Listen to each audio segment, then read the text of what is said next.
Hi everyone, I'm Karen, And I'm Maggie. and we are from Boomers to to Gen Gen Z. So, you know how when you're getting older and you wish, I'm sure some of us do wish to change something. Is there any career that you wish you had pursued instead of what you're doing now? Well, I do. I think maybe, I don't know. So, stick around. So,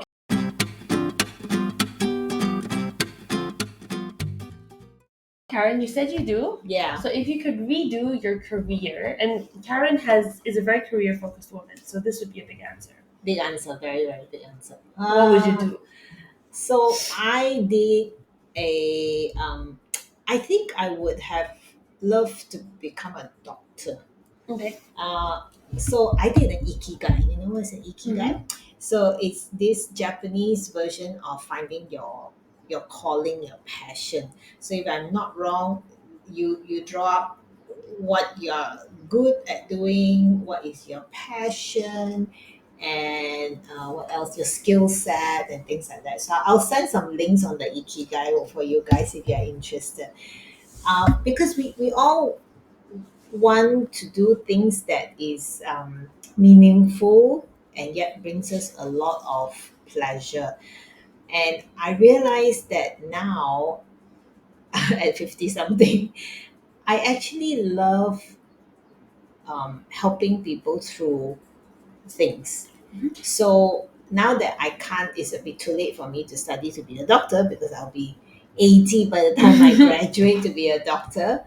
I took on to become a menopause coach, Okay. right? And I am finding a lot of fulfillment where I help women through this journey. So ask me, what do I do? Yeah. So, what do you do? What does a menopause coach do? Okay, so what I do is I'm not a doctor. I walk and listen through the woman's whatever challenges that they may be going through, and then offer a sympathetic ear, offer a non-judgmental kind of environment. Sometimes they may share with their difficulty in weight loss, for instance, because it's very common when you get menopause, your estrogen is not working or depleting. Therefore, there's a tendency to have weight gain. And this is fun fact: the way why a lot of women have more fat in their midsection is because there's some a minute amount of estrogen can be built through fat. So because your depletion of estrogen starts to go down, then your body is creating this fat so that it provides you the estrogen, and that's why a lot of women start to have a big Bumper. we call it, yeah, the muffin top, and how to get rid of that. So I will help by coaching, going through their regular routine, see how we can cut down certain things or up certain food diets so that it will help increase their metabolic rate. Mm. Give simple, practical exercise programs that they can keep sustaining and making them accountable, because maybe they don't get the encouragement from their spouse or their friends, but I'm there to kind of nudge them forward and say, oh, you did 30 minutes today, why don't you do 40 minutes next week, that kind of thing. So those are things. And I mean, walking through relationship challenges, talking to a spouse, getting the help they need. So I kind of nudge them through the journey. And if I feel that there is a need for like medical experts or something more, then I will also recommend, whatever specialist needed so that they get the right help and the right testing done so that they can get through this journey a lot more smoother and happier. And I'm really, I find myself invigorated when I talk to my clients, and I'm very happy to see them progress. So yeah, so that's something that I find that it seems to be my ikigai. And if I had I think I would have become a very good doctor because that seems to be something that I resonate a lot by helping and kind of uh, have a nurturing bit about me. Yeah, and I think that's really interesting. So like now, like instead of like having a redo, Karen has found a way to do it now in a way that is timeline appropriate. Also, Yeah, like you don't want an so 80-year-old doctor. doctor, you'll be wondering, can they see the problem or not? But that's really cool because I don't think also that there's really a lot of menopause coaches in this side of the world. I think that there's a lot of people who know about women's health that touch a little bit about menopause from the aspects of the body that they are experts on. Mm, mm. But I think that you're opening into a market that people don't even realize there's a need yet Yeah, until you know, which until is they hit there. until they hit that, and then they're like, okay, so there are solutions and there are people that can offer specific, tailored, one-to-one coaching. Correct, and it's not shameful because we are not here to judge, and Mm. everyone's body and mental state differs very differently. Some are really lucky; they don't have major issues. But 99% of women will go through it and will have some form of symptoms. But something that was really I want to share, which is really eye-opening, and that was from a Dr. Mary Claire. So she talked about being a qualified physician, right? She talked about that this journey that we are going through, um, technically, it's from 51 to 55 that we will very likely just stop the 12 months of menses, that therefore we are in menopause. But from perimenopause can happen like 7 to 10 years in advance. And women as early as 35 have shown symptoms towards all the menopausal symptoms. Now, you can think about those symptoms where you can get, options like medications such as HRT and supplements, which can help that journey and smoothen it out. However, the the holistic approach is very important, and I think that has to be addressed with a lot of women, that you can take medication like HRT which works effectively, but if you're not careful by managing your stress and practicing mindfulness or having that social support, you will have problems eventually still. Mm. And that's what I'm trying to also advocate, that no matter what supplement or medication you take, you need to change your diet. You need to change your stress levels, reduce it, how you manage your stress level, how, and then you need to also have a better relationship, because if your spouse is with you, or you've got friends who support you, or lifts you up, you will naturally feel more empowered. Yeah. Right? You mean, imagine if you're going through this, and then your friend doesn't understand, your friend is berating, oh, why are you such a party pooper, why can't you do this, you don't want that either. So it's super important to have that social aspect to help you through that journey. Mm. I think that yeah. I mean I until I met Karen, like I myself was so I was not aware of it at all. Like it seemed like a very far fetched problem that would happen later, but now I think that because of all of the awareness I have, I'm actually tuning into my body a lot more. Karen said 35, but I swear I'm going through perimenopause now. Every time like I have a tantrum, I'm just like, leave me alone, okay? I'm perimenopausal. Too early, but yeah. Okay, a girl can believe. Yeah. But it's good to know because we want to, especially like for Gen Z, right? Like we're working now, and a lot of the time we don't really appreciate our body right now, and then later on when we want to appreciate our body, we realize that there's so many changes and there's like, and we don't understand what's really going on.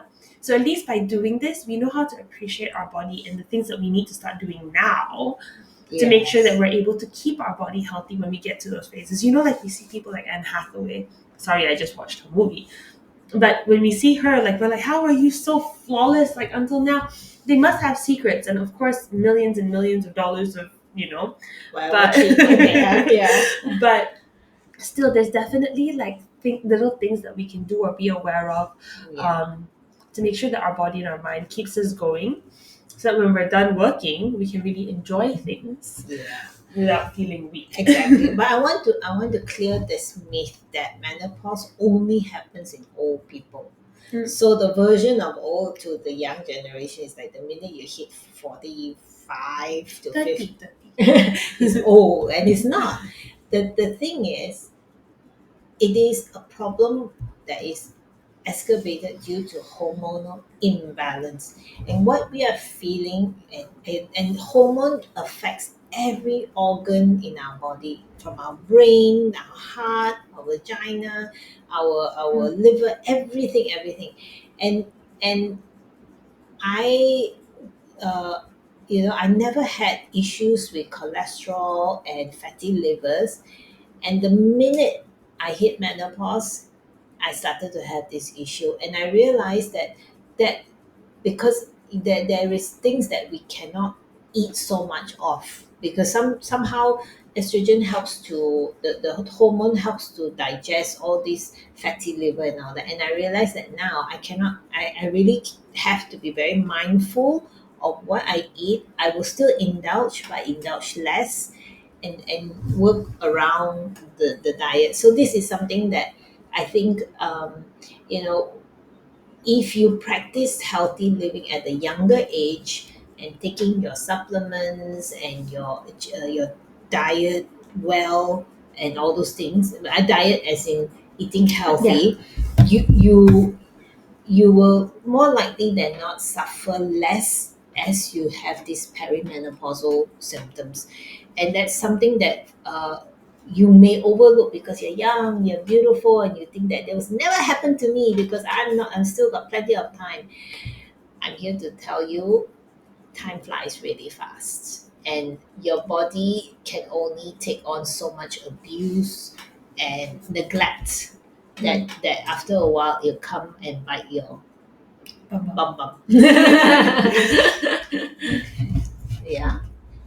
So I think, I think for me that would be my career. What would you think about? So like I I would want to be a glamorous, okay, highlight glamorous but farmer. Farmer, okay. And the reason being is because, like, growing up, like, I love food. I just love food. I've always loved eating. Like, I get excited about it. And then, like, when I got to the phase where I started to learn how to cook, again, I really enjoy it. But what I've noticed is that, like, um, I really like seeing, like, getting fresh produce and things like that. I like going to the market and stuff. But ever since I started working, it's like been this like chase money, and then it kind of takes me away from the things I enjoy doing. So I don't spend much time cooking anymore. I don't spend much time like stocking up my fridge. It's like the bare minimum, just getting things in there. And it's really taking me away from the fact that I love to just like work with stuff. And I remember doing this when I was a kid, and I was living at my mom's house, and I would cook like 3 meals a day Wow. because I just had the luxury of just opening the fridge every day and being like, "What do you guys want to eat?" And of course now I can't do that.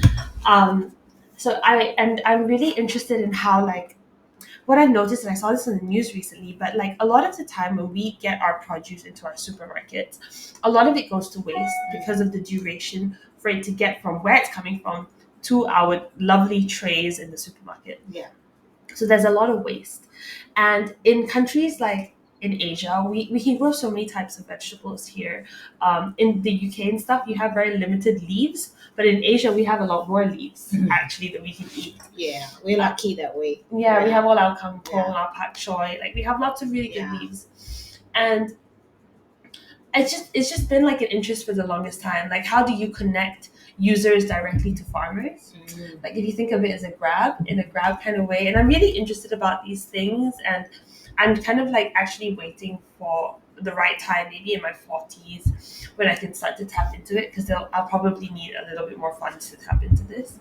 But I'm just really interested in how plants, and if you think about it, food is the source of life, right? And I think about, like, what am I trying so hard to do? I'm trying to find money to like make sure that I can survive and my son can survive. But there's things about food that it brings together connection, it brings together celebration, it's the source of survival. it's the source of nutrition Yes. for different phases of your life. It can help you with sicknesses, and it's just got so many benefits. And if I just feel like it's an area that needs to be given more focused instead of being commercialized so much. Oh yeah. And moving forward, if my whole agenda is to be a good mom and take care of my life and my son's life, then perhaps transitioning into looking at the quality of food would be the way that I can actually achieve that goal instead of just chasing a monetary value. And yeah. hopefully the monetary value will come with it. I think the thing is, eating should be done mindfully, meaning I used to eat very fast and just gobble down the food, and then when you're younger you tend to just you don't think about quality, you think more of quantity, so you're eating junk and you say okay, it fills you up, done. But now what I know, I find more it will helps as well with weight loss is that when you eat slowly and really enjoy the taste and chew your food and all that, it actually sends signals that your stomach and your brain is actually has time to communicate to each other and say okay, now you're full now. And don't eat to the point of absolute fullness, because you want to be able to be a little, give room for being empty a little bit. It's called haiku, right? Yeah, so Or you something. don't want to have where it's you're so full and very uncomfortable. So, and planting is a great way of connecting with nature, like May was saying, getting yourself dirty, touching the soil and seeing something grow, and it's nurturing because you're seeing, maybe you put a seed and then 2 weeks later you see a little seedling coming out, and then after that, and then you see your cabbage. And I also started kind of gardening of recently, and I find it very therapeutic, because days that I'm really stressed out, I'll go down and potter around with all my plants, and I will and I get really excited when my little lettuce tree starts to grow, and I say, oh, this is my salad today. So yeah, I mean, these are all great practices. I think we all need to take a step back. In It doesn't have to be an expensive affair. Like for me now, she's starting with a small little garden patch, Yes, and on my balcony. on her balcony that she can do, and if it brings you that little 10-20 minutes of joy where you're clearing your head and you are doing something that is mindful, that's a form of meditation. And Yeah. that's, so you're killing multiple stones doing something that you truly enjoy. So like if you're thinking like it's too late and like, oh okay, I'm now stuck in this career or I'm doing this now, I can't go back. Okay, it's a very good thing I think to not want to give up if you've already started something. Keep doing it. But do not ignore your other urges. It doesn't have to be in a big way, like Karen said. It could be in the smallest way. But do not deny yourself of anything. You never know, right? Like for me, like when I'm planting, who knows, maybe I have the next $1 million idea right in my Exactly. Yeah. Like, So you need to tap into those areas. don't give up on trying to achieve your dream job or your dream career or whatever it is, because you can switch it up. Really, if there's a will, there's a way. So, in conclusion, it is again just a fun talk, entertainment talk for us today. And if you like what we are doing, please subscribe, like, and comment. And We'll see you next week. all right, see you.